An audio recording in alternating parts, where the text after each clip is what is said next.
you're dating is acting weird, well, it's probably because he's been using manosphere red pill tactics on you. Let's get into this list and let me know if any of these tactics have been used on you, girl. Unfortunately, there is no link for this list because I put it together on ChatGPT. A lot of these tactics are shared in forums, in comment sections. So there's no like one website you can go to find out red pill, manosphere, pickup artist tactics that men are using. Okay, first, take a screenshot.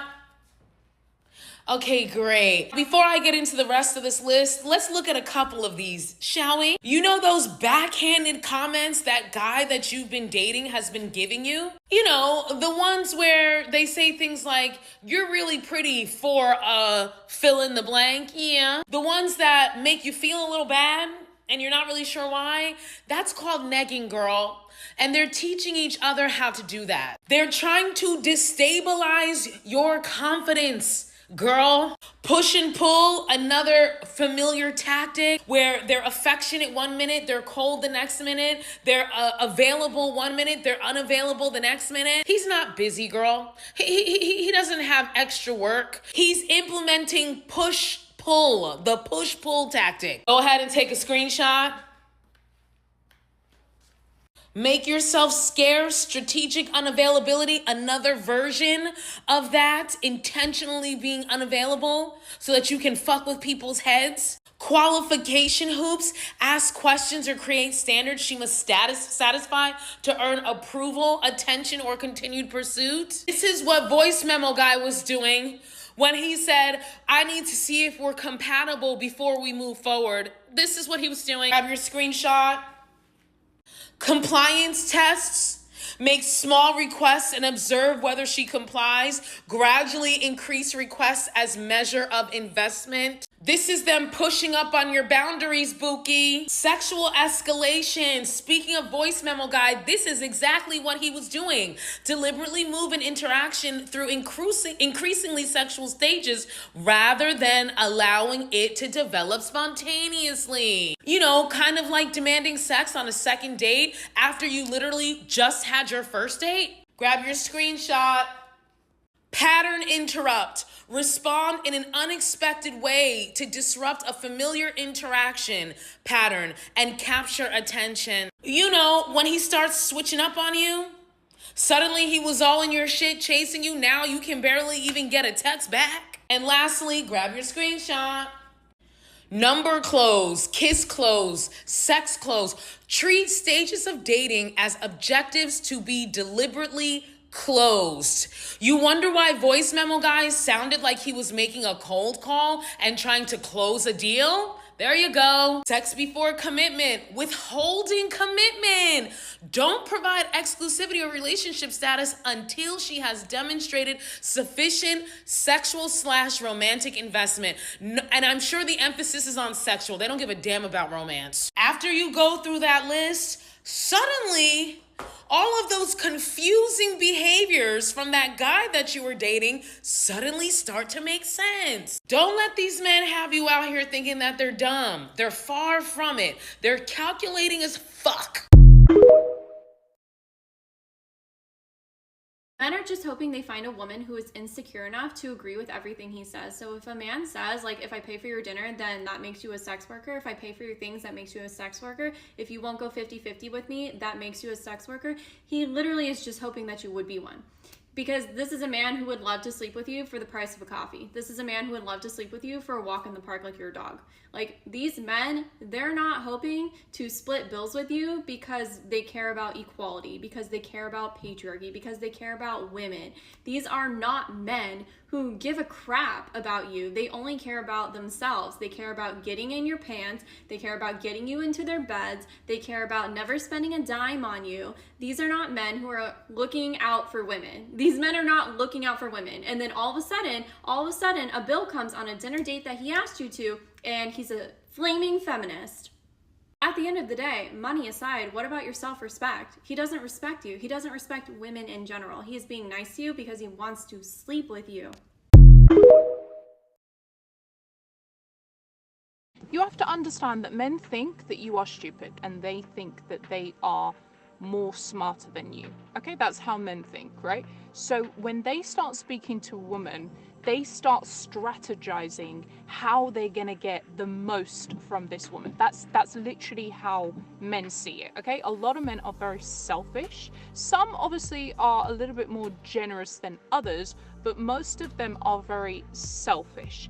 They won't do anything unless it benefits them. So you have to understand, when they are talking to you, they are strategizing ways of getting the most out of you by doing the bare minimum. That's why you're getting these guys who are offering you low effort dates, who are not trying to take you out, who just want to keep talking on the phone, because the goal is to get as much as they can from women without actually investing.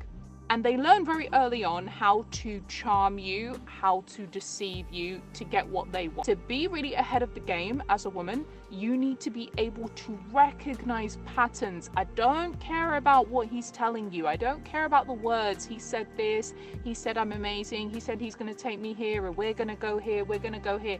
The amount of DMs I receive from women saying to me, but Sakina, he said this to me and he said that. Yes, but what were his actions saying, baby girl? Okay, and then also, were you looking at the patterns? Were you looking at the consistency? Because if somebody's not being intentional, they're going to be inconsistent, okay? Because they're not really there. They're not there. This guy asked me to dinner tonight. He told me to send him 2 options of what I was thinking about wearing, and he would pick what I would wear. So now I'm microwaving chicken that I had in my fridge. There's no meal worth misogynistic company. Maybe if it was my man, but for like a first date, I'm gonna eat these leftovers. Kudos to her for seeing right through this. This is a red pill tactic. They actually teach men and encourage men to do this. I remember a couple of months ago, I saw something similar, and the guy was basically saying, this is how you find out early on if she's teachable and if she take directions well. They want to know right up front. They'll say that it means that you're submissive. And if you don't want to do it, if you say, no, I'd rather wear what I want to wear, they try to say, you know what? That means you're masculine and I'm not interested. This is a red pill test. Usually when I see videos like this, a woman will go forward with it. She'll see that it's a clear red flag. She'll see what he's trying to do, but she'll still do it, quote unquote, for the plot. And I'm glad she was like, you know what? I'd rather eat my old chicken and rice than to go be having dinner with some man who's clearly misogynistic, who's clearly trying to test me. I'm not even going to stroke this man's ego enough to make him think that actually worked on me. Hi, PSA to all my ladies, because I've just realised that some of you may not know this. There's a thing called the dread game, which men are teaching other men to do. Basically, it's something from the red pill. It's a set of tactics that men will use while they're dating you to incite jealousy within you. If you're feeling irrationally jealous and crazy in your relationship, you may be being emotionally abused and you may not know it, my love, okay? I implore you to look it up, but basically what they'll do is they'll sprinkle the mention of an ex into a conversation. They'll do something to just pique your interest a little bit, but not enough to create an entire fight. This makes your cortisol spike. Looks maxing. They'll come at you with an ungodly amount of affection, then pull it away. Then come at you, pull it away. This sprinkled in with like the little jealousy spikes will make you start to go mental. There's other stuff in there, go look it up. I had an ex who tried to do this game with me, right? The only thing is that I was repulsed by this man. I hated him. I was using him, okay, for his money. I was. Plain and simple. I know, Tallulah, that's bad, you shouldn't do that. He was trying to emotionally abuse me. The only problem was there were no emotions to abuse because I couldn't have given a fuck whether he lived or died. He would do all kinds of mental shit, right? One time we were at dinner and he's doing the thing that men do where they go through their Instagram and camera rolls and like zooming in on photos, and he finds one like way back of his ex and like zooms in on it and then like stares longingly at it and then like keeps like looking up to see my reaction, to see if I'm like seeing him. I'm like looking out of the corner of my eye, seeing him do it to see if I'm reacting. He would do all kinds of other mental shit to try and make me jealous. But I didn't care about him, so it never made me jealous. But if I had cared about him, it would have worked. Like I would have been like, why the fuck are you looking at it? Oh no, I'm not looking at anything, right? Then you start feeling crazy. You're being gaslit. It's a whole circle thing. He gets attention. He feels wanted. He feels validated. You're chasing him. Dynamics have shifted. Okay? And I turned 30 in like 2 months. I've been around the block, and I just wanted to come and share this. I know this is a bit different from the usual content because a lot of you guys are younger, and it seems that you don't know all of these tactics that the men are doing and teaching each other. Okay, so if you got into a relationship with a fugly loser and you're like, oh, he's gross and weird and he's begging for you, and then all of a sudden you're like, why doesn't he love me? What if he leaves me for a super, like, you start going mental, like, he's gonna leave me for a supermodel. It's like, babes, he works in a cubicle, okay? Anyways, go look it up. I love you all. Stay safe. Loves it. I don't know what red pill manosphere podcast these men have found this new tactic on, but they have discovered a new way to try to humble women. So I was watching this video from this woman who says that a man slid in her DMs and he asked her out on a date. And she was like, could we FaceTime before the date so I can make sure that you're not a catfish? And he was like, sure, no problem. After she gets off the phone with this man, he's like, can you send me 2 pictures of yourself without weave, without makeup, without lashes? And she's like, sure, no problem. She sends over 2 photos of herself. They meet up for the date, and he has 2 phones on the table, and they're both face down. He flips over the phone, and girl, you will not believe what's on the screensaver. Don't you know they are the 2 photos that she sent him? Without makeup, without weave, without lashes? And she's like, what's this all about? And he was like, nothing. I just like these pictures of you. And she was like, we don't even know each other. I shouldn't be your lock screen. This is awkward. We just met. So anyway, she starts taking like a little quick video of herself. And he's like, can I take a video of you? And she was like, well, you can save the picture in your phone. And if we end up being a couple one day, then you can post it. And he was like, if? So you sound too iffy for me. He wanted that woman. He liked what he saw. And he wanted to humble that woman immediately. He wanted her to feel some kind of way about what she looks like with or without makeup so he could try to convince her that, look, I'm the only one who likes you without all that. He playing these games and pulling these stunts and wonder why they don't work. This stuff doesn't work on women. A woman who is confident in her own skin is not going to be humbled by a picture of herself without makeup like she don't see her own face every day. I think it's really important as women to start educating ourselves on what other men in the manosphere that are consuming red pill content are doing to women in relationships, so that you will also be able to detect when very specific tactics are being used. And they are talking about these tactics on Reddit. They're giving each other encouragement. They're even saying like how this worked with their own partners so that they can better manipulate their partners through these red pill or these tactics that they've acquired by consuming manosphere and red pill content. One of these tactics is called the dread game, and I'm putting it on screen here so you can see exactly how these communities describe it. Really, the end goal of enacting what they call the dread game tactic is to create an environment where the women that they're seeing will essentially, 2 things will happen. It'll create a sense of anxiety so that the response or the ideal response is to have the woman chase them, so that the women they're seeing become more compliant, malleable, and easier to control. So what does that look like? In practice, it would look like something like here it says like ignoring and negging. So that would be emotional detachment and indifference. And then also these little comments that with the intent to lower your self-esteem. And the second is creating other options. And that would look like flirting with other women, or just like mentioning other women, other exes, hinting that other women want him, hinting that, you know, have you seen this other woman? They're really hot, et cetera, et cetera. And really at the end of the day, it's to make you feel replaceable. Withdrawing affection. Now this is actually more like an intermittent reinforcement situation, but that's a tactic where they suddenly become, and like out of the blue, become cold and distant. And then they give it back in little doses. And the intent here is to make you feel very grateful for these little scraps of warmth when they do come back. This is also kind of known as like breadcrumbing. And then lastly, it's weaponized technology, but essentially it's like, it's this similar tactics, but like through social media or through text, where they will just like not text you back, leaving like very suspicious text messages visible for you to see, or having their social media presence very visible to you.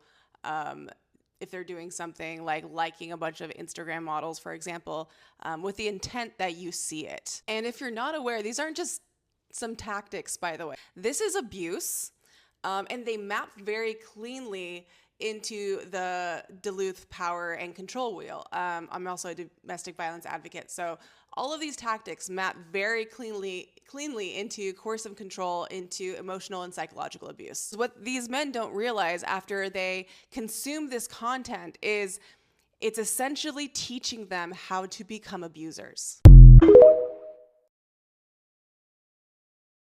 I was supposed to go on a second date tonight, so you're supposed to meet at 8:30. He texts me that he's sitting at the bar. I assume he has made a reservation. I said, okay, do we have a table? He says, no.